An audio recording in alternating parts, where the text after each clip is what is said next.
Hoje o Brasil recebeu uma notícia estarrecedora, mais uma abominação cometida pela justiça brasileira. Mas antes de explicar essa notícia, a gravidade dela, do que eles estão fazendo, eu preciso te contar um pouco de uma história de um país chamado Ruanda. Então eu peço 5 minutos da sua atenção, eu garanto que você não vai se arrepender. Não era para estar gravando o vídeo hoje, estou viajando com a minha família, era o momento de descansar, mas não tem como descansar enquanto você vê seu país se transformando numa ditadura a olhos vistos, né? Destacando-se como uma ditadura para o mundo inteiro.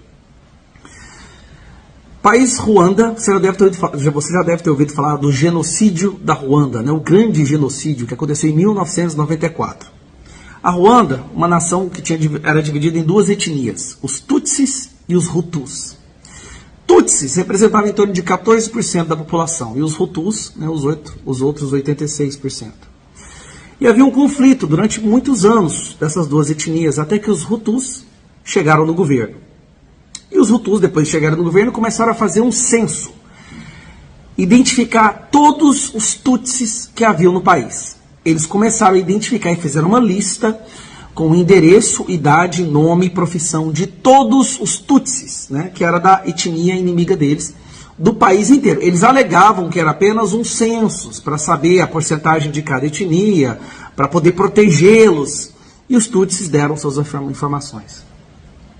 Pouco tempo depois, com os endereços em mãos, com as idades, as profissões, começou-se o maior genocídio da história moderna. Isso aconteceu em 1994.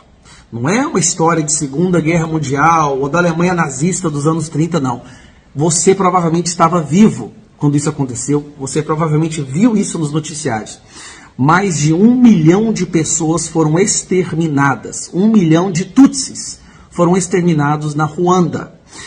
Entre 150 mil a 200 mil mulheres foram estupradas por um governo que dizia estar defendendo a democracia. Por uma justiça que dizia estar exterminando o inimigo. E durante os anos antes desse genocídio, esse governo criou uma espécie de propaganda, através de rádio e televisão, para convencer o povo de que os Tutsis eram baratas, transmitiam doenças, eram traidores e correspondiam a um risco para a soberania da nação. Então, quando esses Tutsis foram exterminados, os Hutus não acharam ruim. Na verdade, pessoas comuns, trabalhadores, saíram nas ruas com facão na mão para matar os Tutsis. Tá, Gustavo? Mas o que isso tem a ver com o Brasil? Isso aqui tem a ver com o Brasil. Um cara do PGR, um cidadão, acabou de determinar que as plataformas das redes sociais identifiquem todos os seguidores do presidente Bolsonaro nas redes sociais. Nós estamos falando de mais de 40 milhões de pessoas, 50 milhões de pessoas, se você for somar todas as plataformas. Eles estão preparando uma lista de extermínio, aparentemente. Em que democracia, em que nação, não precisa nem ser democracia, não precisa nem ser democracia, em que nação minimamente sensata isso seria aceitável?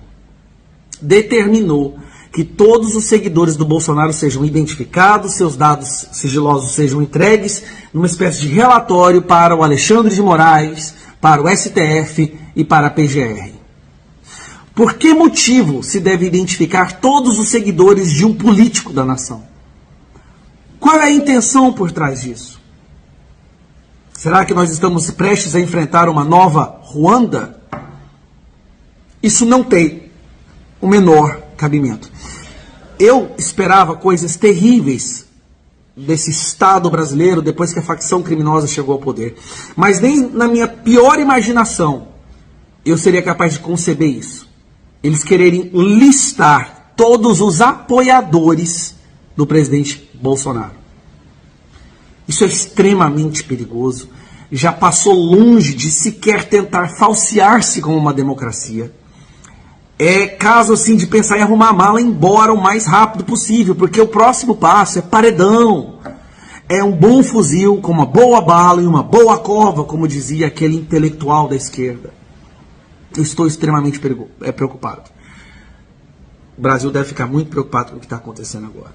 O ministro da Justiça dizendo que acabou essa história de liberdade de expressão, o presidente da República dizendo abertamente que nós vivemos uma democracia relativa, que a Venezuela é mais democrática que o Brasil, o ministro do STF dizendo que derrotou o bolsonarismo, o mesmo ministro dizendo que a Venezuela é uma ditadura da direita, que o Brasil é um semipresidencialismo, já alegou que o Bolsonaro é inimigo. O outro ministro do STF dizendo que vai prender muita gente, vai multar muita gente. Isso já virou... Meu Deus do céu, eu espero que o mundo perceba o que está acontecendo com o Brasil antes da situação ficar irreversível. Obviamente, nós vamos tentar lutar contra isso. Mas sabe qual que é o problema? Hoje, qualquer parlamentar que haja contra essa sanha autoritária é o primeiro a ser derrubado. Nós já temos alvos gigantescos em nossas costas. Muitos de nós já dá como certo a cassação, até possível prisão. O que aconteceu com o Brasil, gente? O que está acontecendo com o nosso país? Isso é muito sério. Isso é muito sério. É muito triste ver que uma parcela considerável da nossa nação já está tão imbecilizada que não consegue perceber que o Brasil já virou uma prisão. Virou uma ditadura. Mas uma ditadura que dá migalhas. Então, a gente aceita a ditadura. Não tem mais nada para falar. Muita oração. Eu vou sentar ali agora, vou lá fora, vou orar bastante, vou rezar. Porque não tem condição um negócio desse. Não tem condição.